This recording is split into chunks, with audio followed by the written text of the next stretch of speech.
Olá, meus amigos, tudo bem?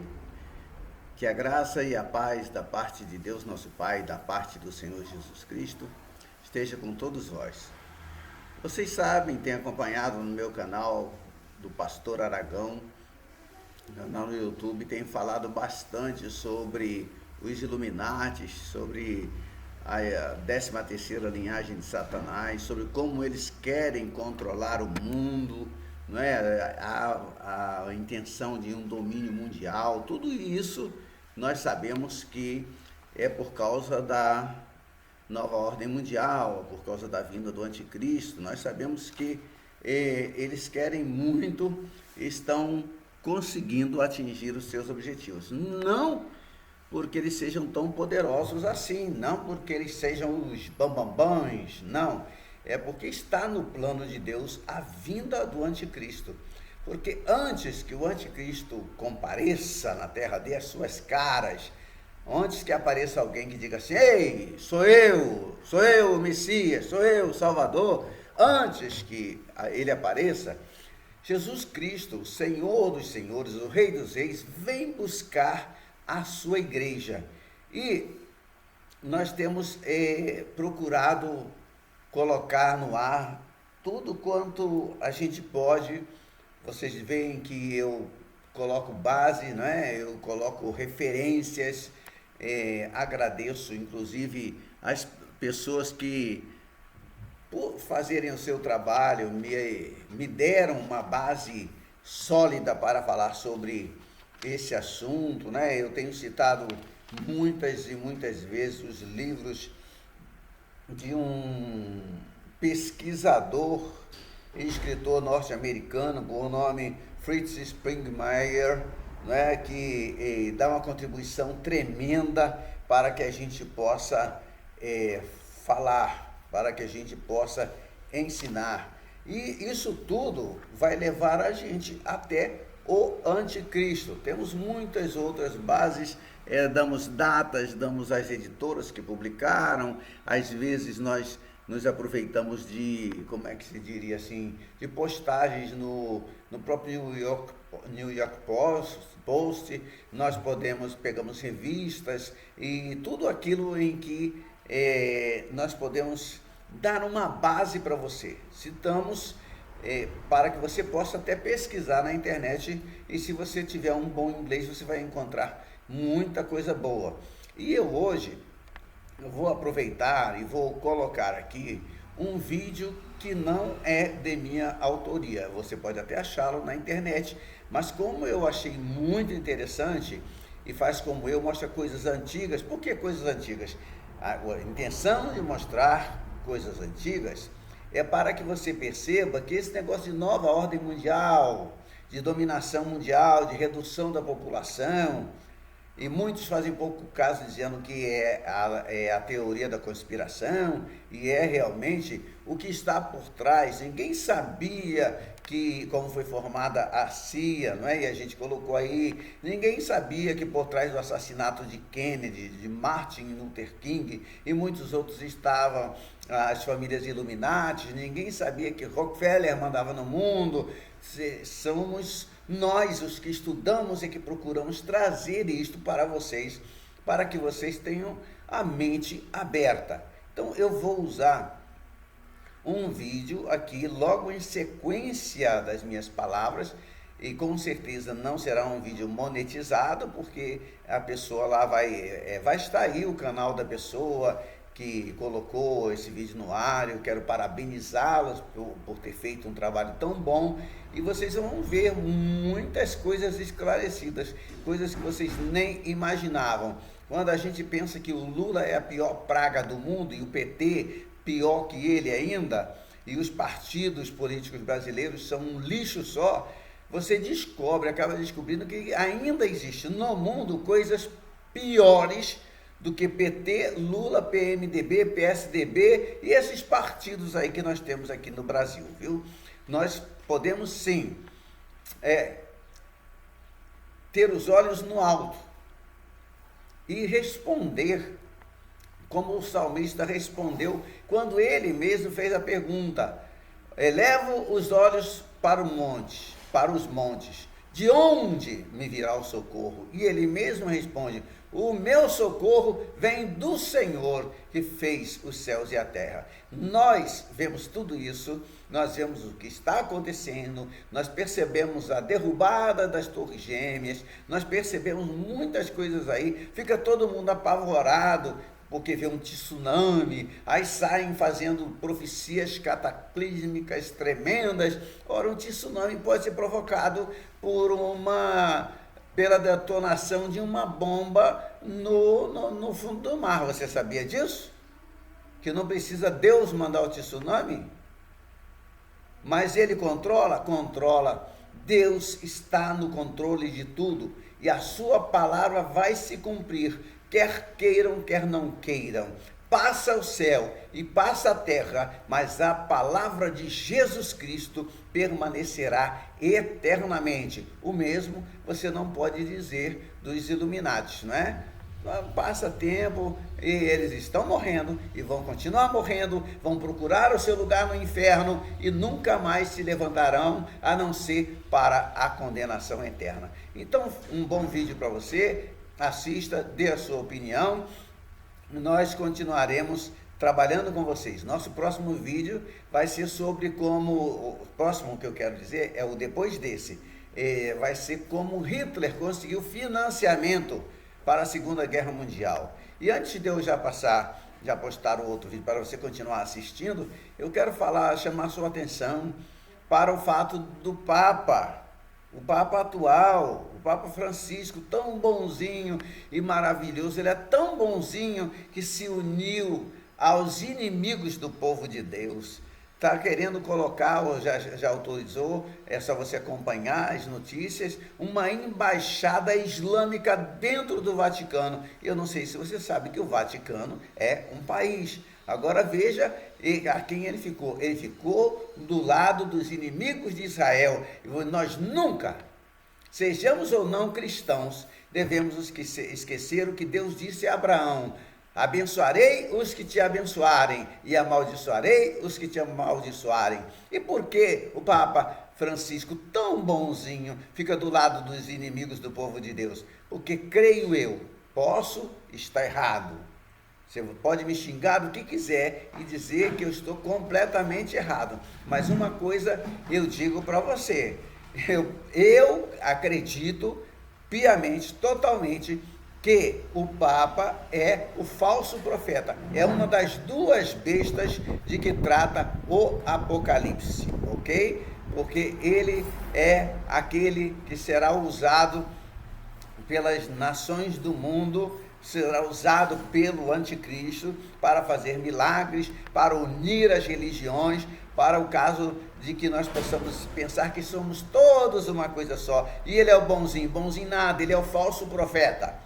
Ele é a outra besta, porque são duas bestas de que fala o Apocalipse. Uma é o Anticristo e a outra besta é o falso profeta, que faz milagres, que prega bondade, que fala tudo para que o Anticristo seja adorado como Deus. E nessa pessoa eu vejo o Papa, e agora o Papa Francisco, pelo fato dele trazer uma embaixada dos países ou de uma religião totalmente inimiga do povo de Deus para dentro do Vaticano. E depois diz que ele é cristão. Cristão nada, irmão.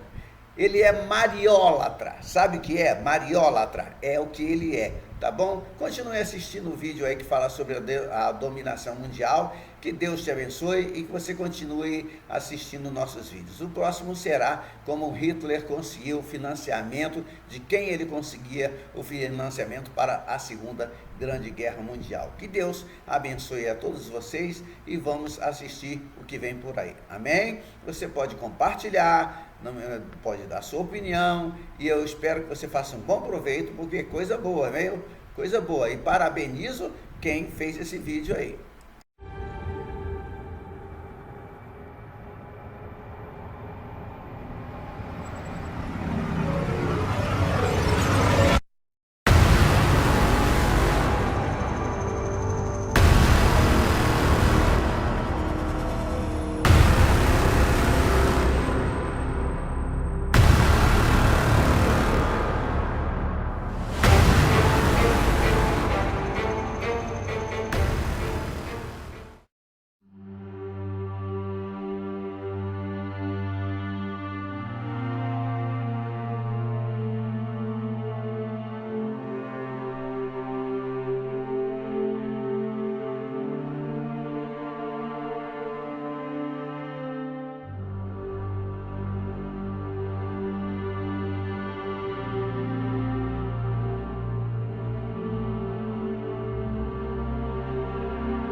Biological evolution is too slow for the human species. Over the next few decades, it's going to be left in the dust.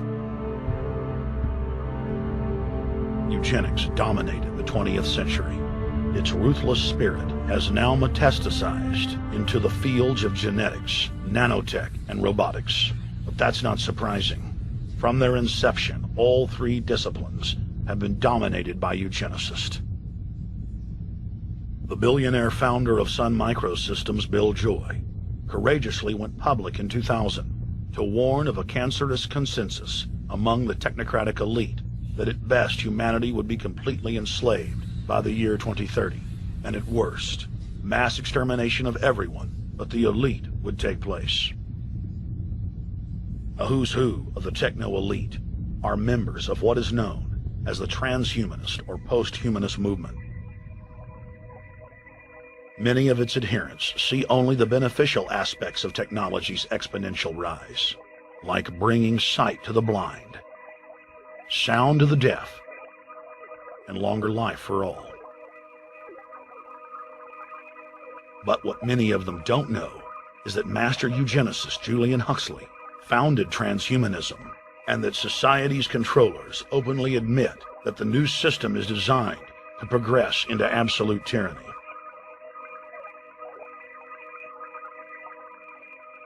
Leading transhumanist Ray Kurzweil boasts that technological advancements will allow those that can afford it to live forever, but admits that most won't be able to keep up with the new master race.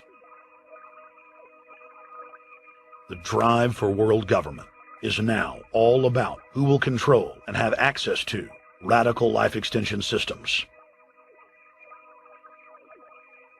Biological evolution is too slow for the human species. Over the next few decades, it's going to be left in the dust. Transhumanists believe that they will attain the fountain of youth by merging with technology. Now, it may be within their reach. Decades ago, transhumanists said that if you did not accept augmentation or enhancements, you would no longer be able to get jobs. And now it's happening today. The elite who occupy the commanding heights of digital reality are suicidal nihilists. Suicidal nihilists know that there is no longer any substantive purpose to their willing, but they would always prefer to go on willing than not to act at all. They can very happily ally themselves with the notion of nuclear holocaust or perfect exterminism. Technology has become so powerful in its capacity for destruction that free humanity cannot afford to let psychopathic technocrats with delusions of grandeur repeat the mistakes of their forebears, because it is highly probable that this time they may destroy everything, including themselves in their mad rush for godhood.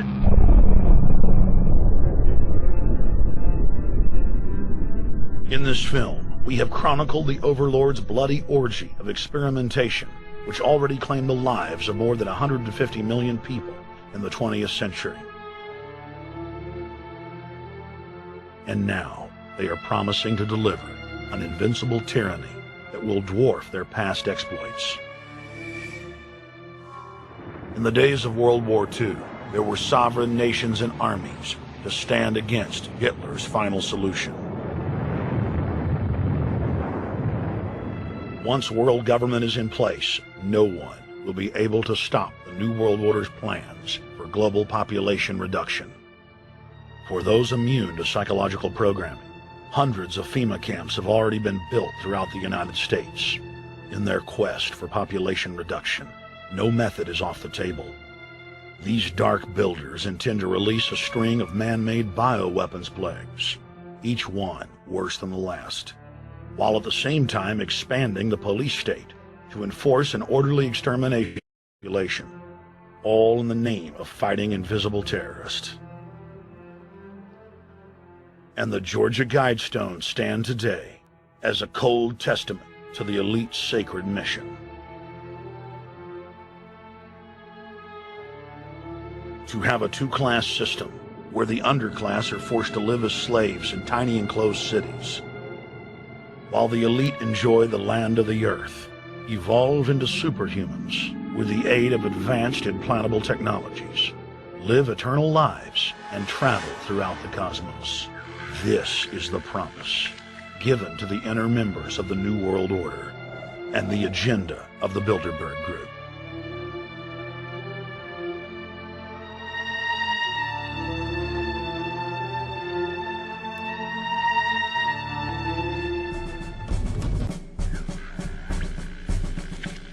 The architects of the New World Order are in a race to complete the structure of world government so they can suppress the independent development of technologies that threaten their monopoly of power, while at the same time steering new developments in the direction the architects chart for humanity. The technocrats call their governing system the final revolution because in the past, empires were enforced militarily. Now enforcement is primarily psychological and economic, and society itself is a construct of the elite who operate outside the controlled paradigm and control the civilization within, just as a child maintains the environment of a fish tank. We are like lab rats, living out our entire existence, never questioning the confines of the cage or the scientists who experiment on us. New World Order engineers have hijacked human destiny. Its controllers have closely studied human behavior for more than 100 years and are now steering us with expert control, using our primitive drives and desires as levers. They have developed their mind control systems to the point of being able to control the average unconscious person like a car.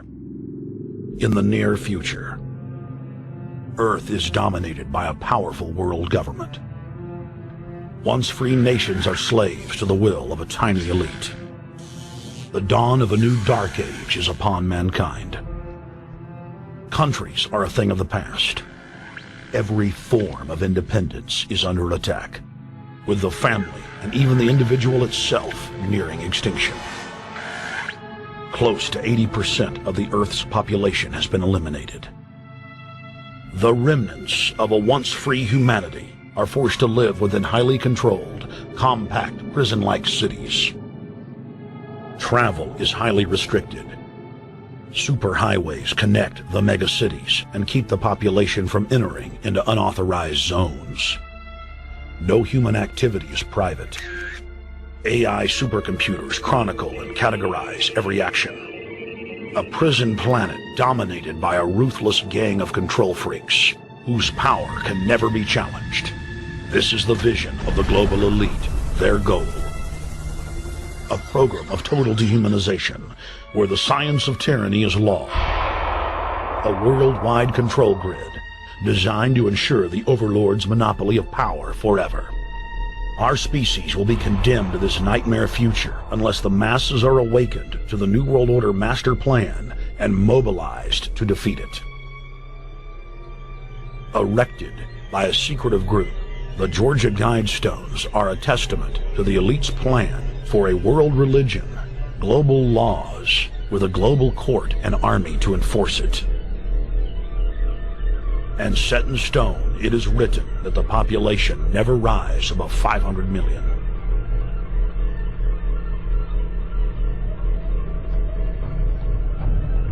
In this film, you will learn how our world is truly governed. You will see how highly secretive roundtable groups interlock to form a global intelligence network. This group has been steering planetary affairs for hundreds of years. Now in the final stage, they prepare for open world government. A goal tyrants throughout history have lusted after. Dr. Michael Kaufman is a published ecologist specializing in ecosystem research, forest ecology, and ecosystem classification. Dr. Kaufman played a key role in blocking the ratification of the Convention on Biological Diversity in the U.S. Senate. The concept of a new world order has been around for centuries. It's been receiving tremendous play over the last half of the 20th century. George Bush, the first senior president, George Bush, used it a lot in his speeches and really implies that he really wants to see a order in which we have a universal or a global type of governance in which every human being on planet Earth is ultimately responsible to policies that are being formulated at the international level. It is a big idea, a new world order.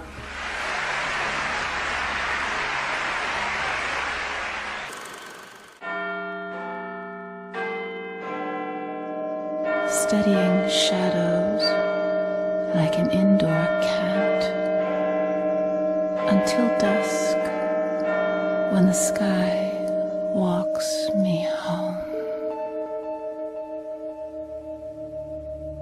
How far has the ancient Illuminati secret society network penetrated world politics? If you read the many books published about conspiracies, then you will learn that many leading authors have alleged that British Prime Minister Tony Blair is a high-ranking Freemason.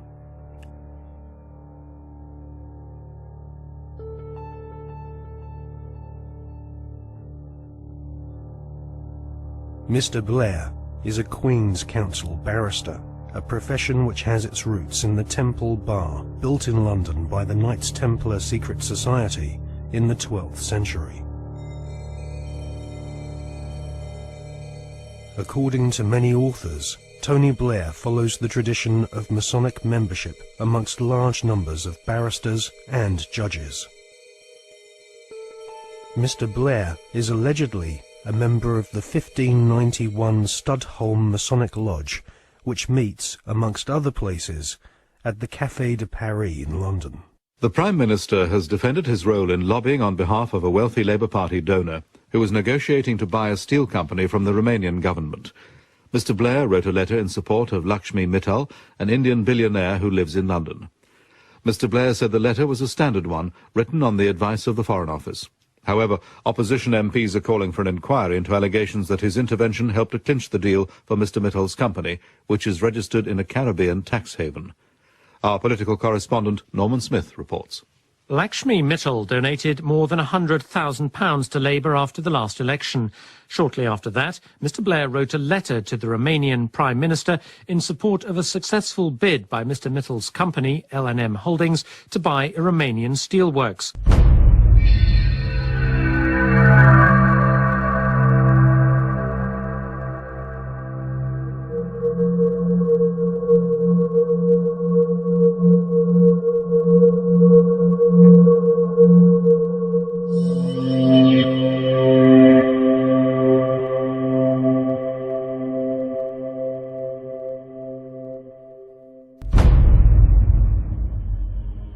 A retired solicitor once described barristers like Tony Blair as highly paid professional liars.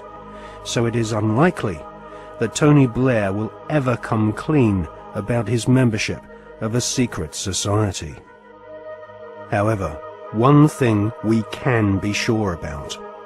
The Masonic establishment at the heart of British society does not like being probed or investigated when it comes to matters of Masonic membership. A recent Select Committee inquiry chaired by Labour MP Chris Mullins found that the Metropolitan Police Force and Judiciary were unwilling to force their members to disclose if they were members of secret societies. In a series of embarrassing revelations in the 1970s and 1980s, the British author Martin Short established that the Scotland Yard Vice Squad and senior CID officers were all Masons and taking bribes from pornographers in London's Soho. Martin Short estimates that 1 in 6 British police officers are Masons, and that there are approximately 600,000 Freemasons in Britain today. Many Freemasons occupy highly paid jobs at local borough councils across Britain, which often have Masonic temples inside council buildings, maintained at the taxpayer's expense. In Scotland, Masons used to proudly parade through the streets. After the exposure of local authority frauds involving corrupt Masonic solicitors and councillors, British Freemasons went underground and now rarely march in view of the public. The public image of British Freemasonry has been damaged by the revelation that supercriminal Kenneth Noy and the men responsible for the Brinks-Mat gold bullion robbery were all Masons. As Prime Minister, Tony Blair has frequent meetings with the Queen.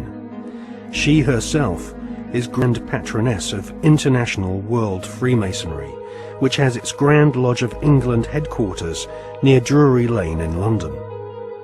The British government employs a huge number of civil servants, magistrates, judges, solicitors and officials, which have all historically been Freemasons.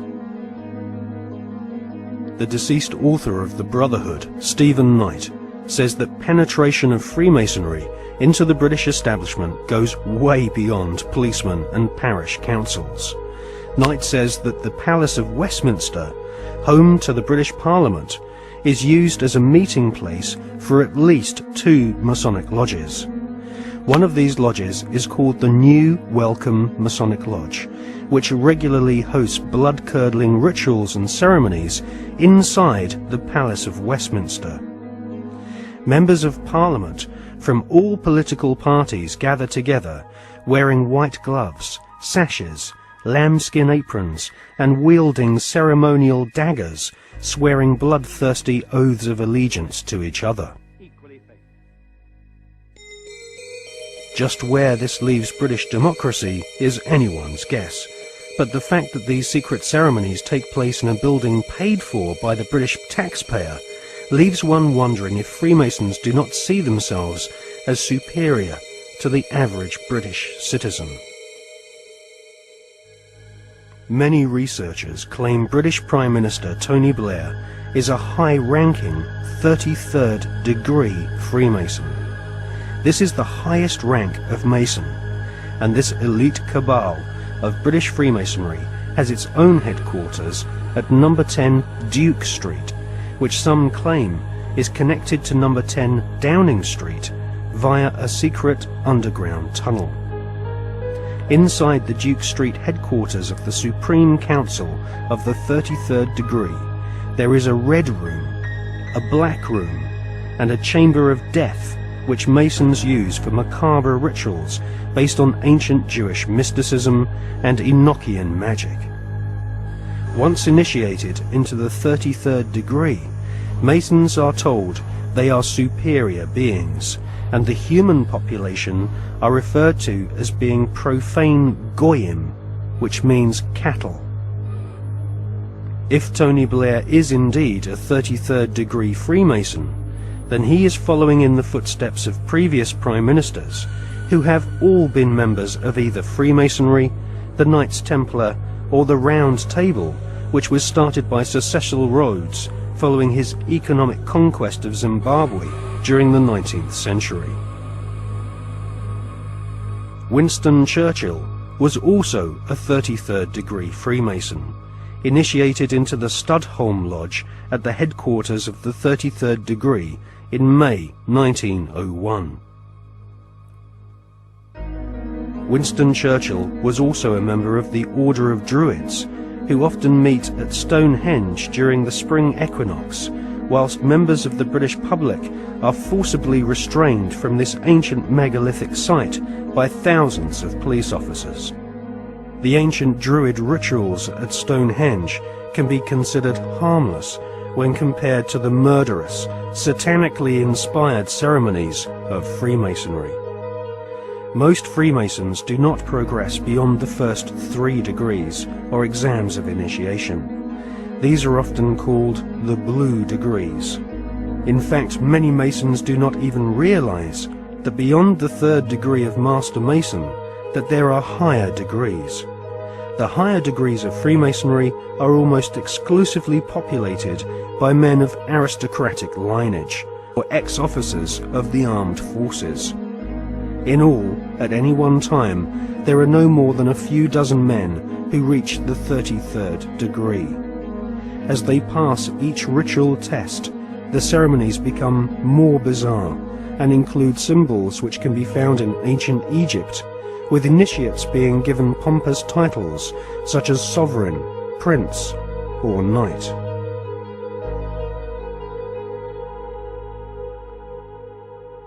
when we see Tony Blair meeting with George Bush Jr., we are actually seeing two knights of secret orders. Blair is rumoured to be a sovereign knight of Malta, whilst Bush is confirmed as being a knight of Eulogia, his title bestowed upon him whilst laying in a coffin at the Skull and Bones Secret Society headquarters at Yale University. Blair and Bush claim to have democracy and freedom as their #1 priorities, but both have sworn blood-curdling oaths of allegiance to ancient Babylonian, Egyptian and Jewish demon gods. Both have sworn on pain of death not to reveal the secrets of their Masonic orders. Both have been initiated into the age-old Illuminati global network, which is obsessed with death and murder. I mean, are we being ruled by politicians who consult with Baphomets and demons? Yes, we are.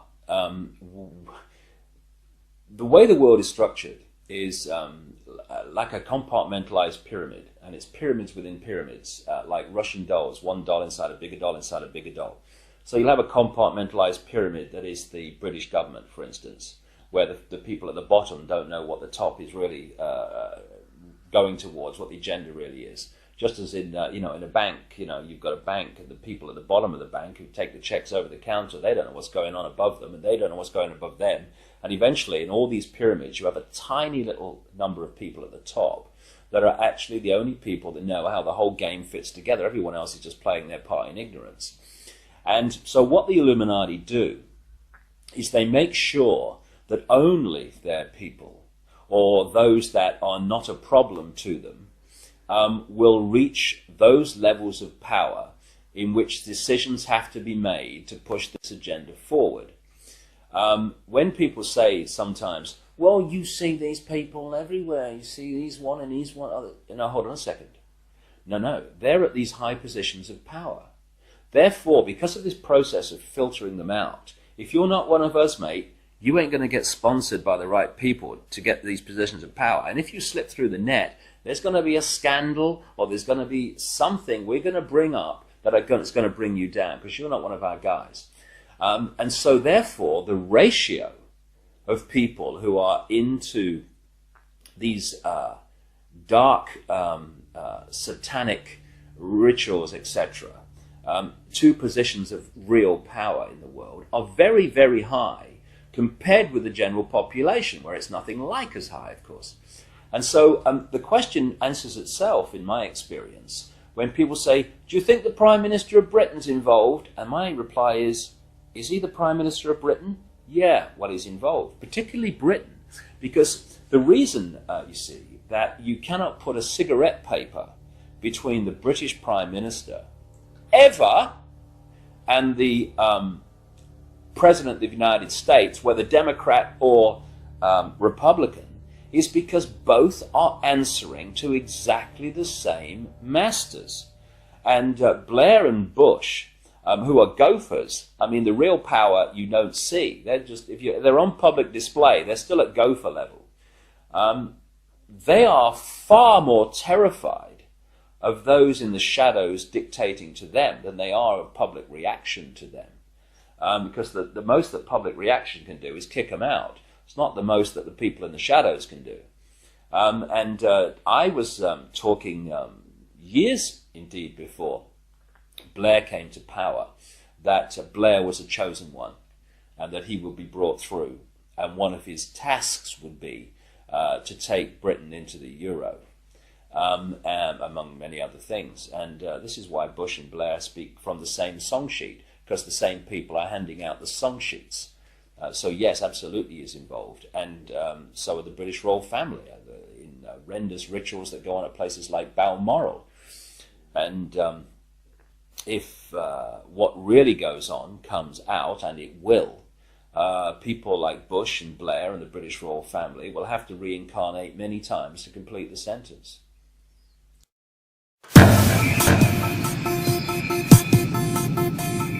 Okay, let's do it. Okay, let's do